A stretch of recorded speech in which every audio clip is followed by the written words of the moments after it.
Hi hello all.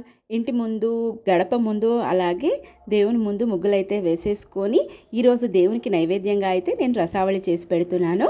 అలాగే ఈరోజు అమ్మవారు వచ్చేసి బ్రహ్మచారిణి అవతారంలో ఉంటారు. అలాగే పులిహోర నైవేద్యంగా పెడతారు.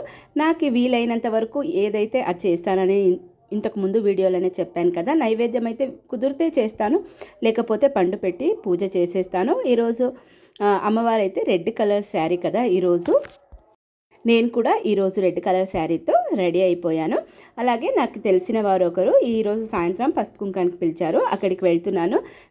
బొమ్మల కొలువు అయితే చాలా అంటే చాలా బాగుంది, చాలా నిండుగా ఉన్నింది.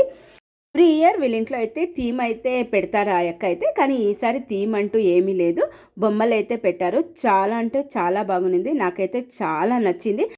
అలాగే సౌందర్య లహరి పారాయణం అయితే ఉన్నింది, కానీ నేనైతే పారాయణం పూర్తి అయ్యేంత వరకు ఉండలేకపోయాను. ఎందుకంటే పిల్లలు చాలా అల్లరి కదా, అందుకనేసి నేను పిల్లల్ని పట్టుకొని సౌందర్య లహరి పారాయణం అయ్యేంత వరకు ఉండలేదు.